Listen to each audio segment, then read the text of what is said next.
The Juche philosophy basically means up yours to the outside world.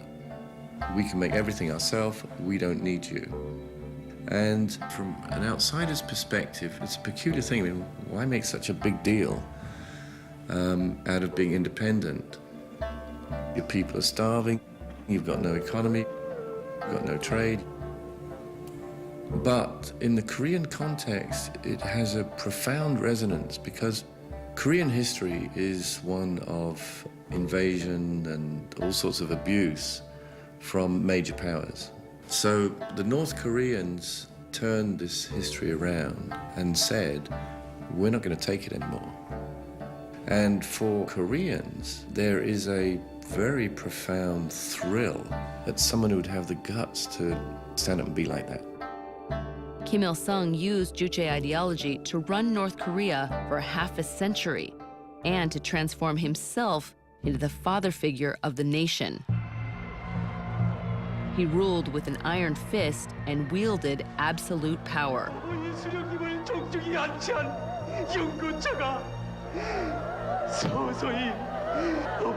When Kim Il-sung died in 1994, he left behind a traumatized nation.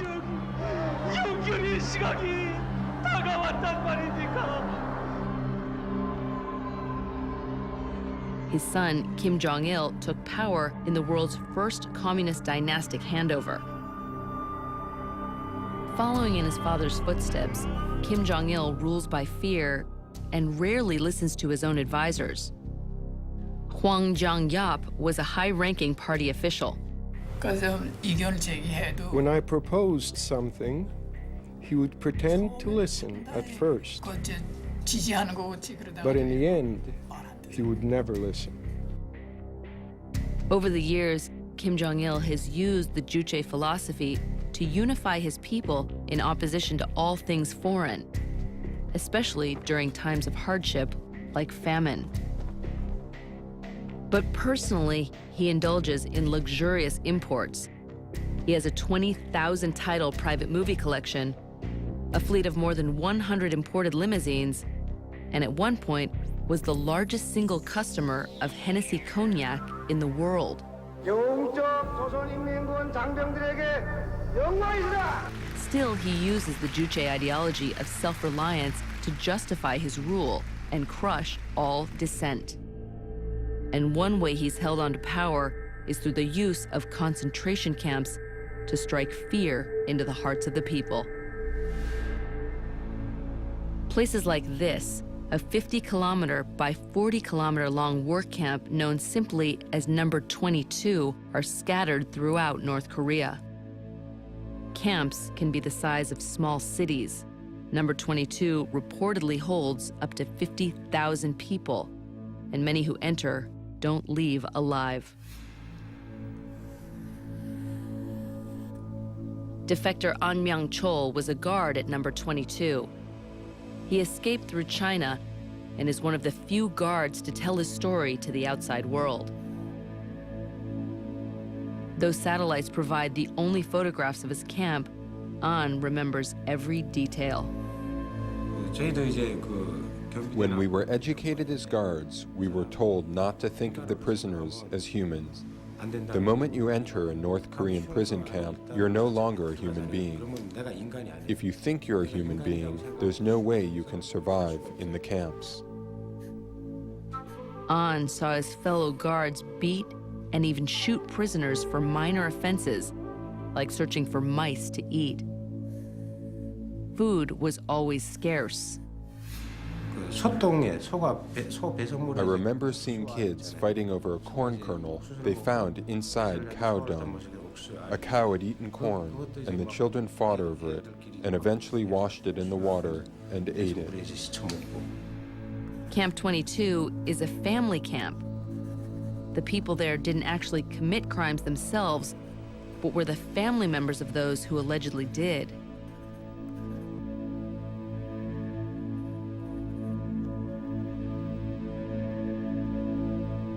If a North Korean citizen simply complained to a friend about that month's rations or did anything else that could be seen as questioning the regime, his entire extended family, children, parents, cousins, could end up in Camp 22 for life.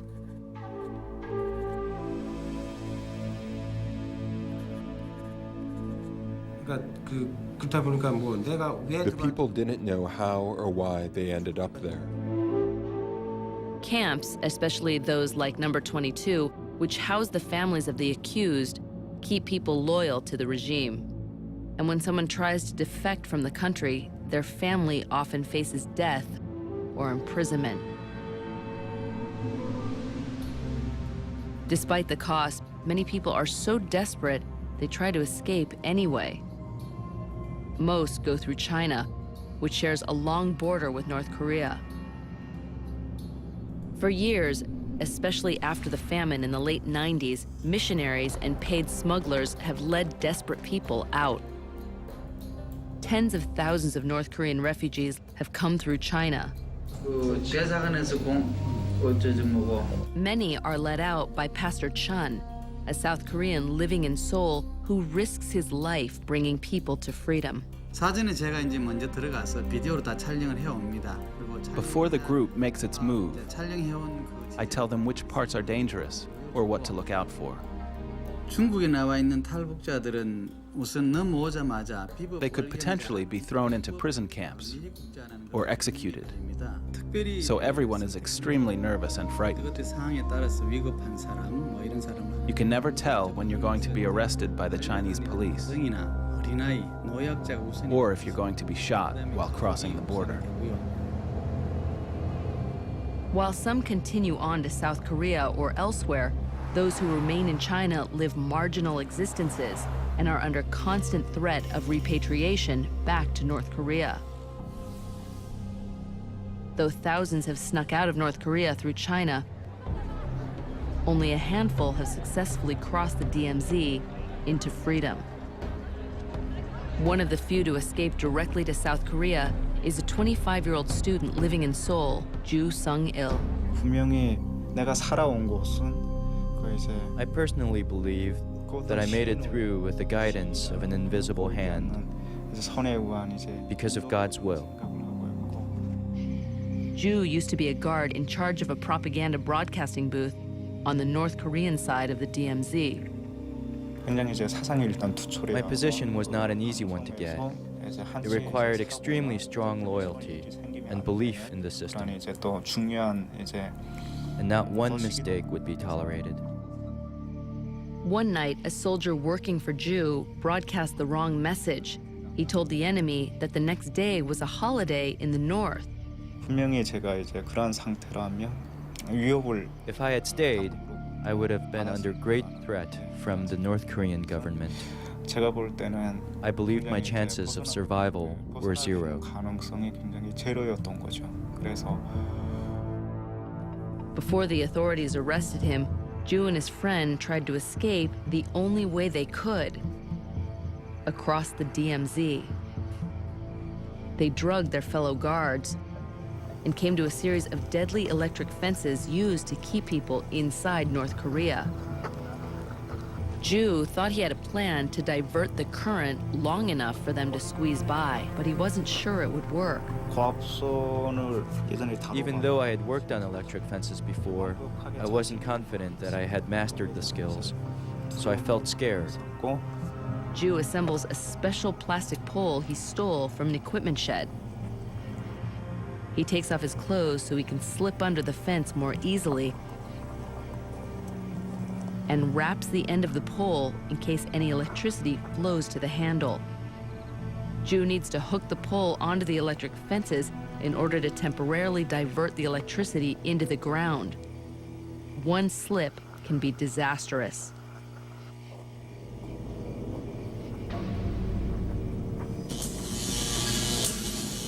Once the electric flow is cut off, there's only about 2 to 3 minutes that it can hold. After that, you can easily burn to death on the fences, so we had to be extremely careful. He uses wooden stakes to push up the fence. I could still hear the electric flow in the fence. The pole a couple of meters in front of me sounded like it was crying out, almost as if it was going to burst soon, at any moment. On the other side, he motions for his friend to join him. 부하 자체는 이제 굉장히 많이 떨고 있었습니다.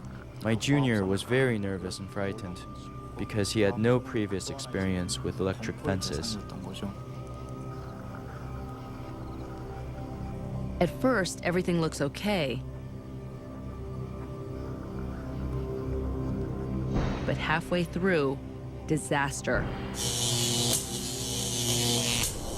Full power returns to the fence. Ju can only watch.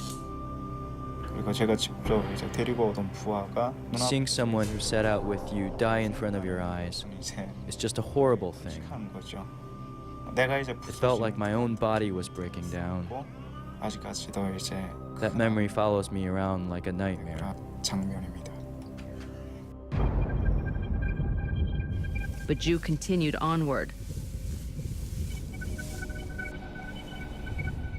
Step by step, he picked his way across one of the largest minefields on the planet. Finally, he crossed into South Korea and surrendered at a guard post. 저 같은 경우에는 그 For me, 사회에서 I had a privileged life in that society, but I don't yearn for it anymore. 전혀 지금 돌아가고 There's 싶은 one core value that is missing there, which I think is freedom. 한마디로 이제 북한이라는 사회 I can say that I don't miss the North because it doesn't have freedom. But there was a huge cost to be paid. When asked what happened to his family as a result of his leaving North Korea, he replied ominously, 그거는 피하고 싶어요. I'd rather not talk about it.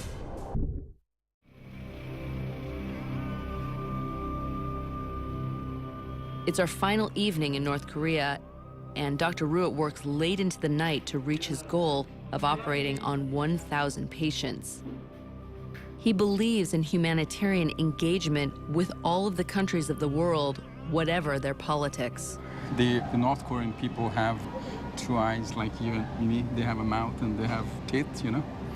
And it's for the world in general to understand that in North Korea we have a lot of people who need our love. If all goes well, tomorrow the patients will have their vision restored. But how they actually see the world may be different from what we expect.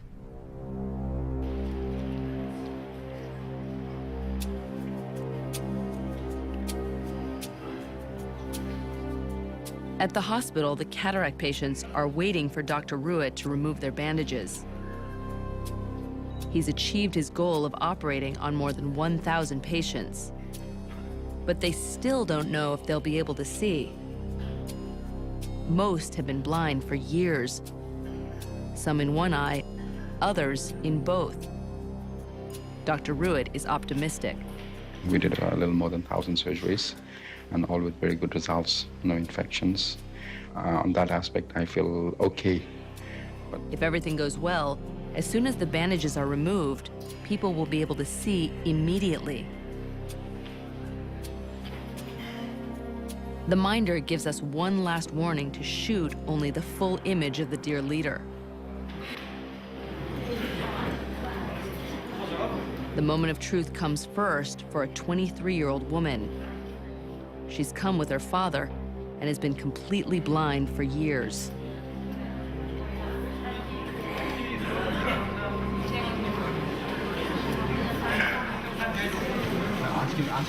Open her eyes.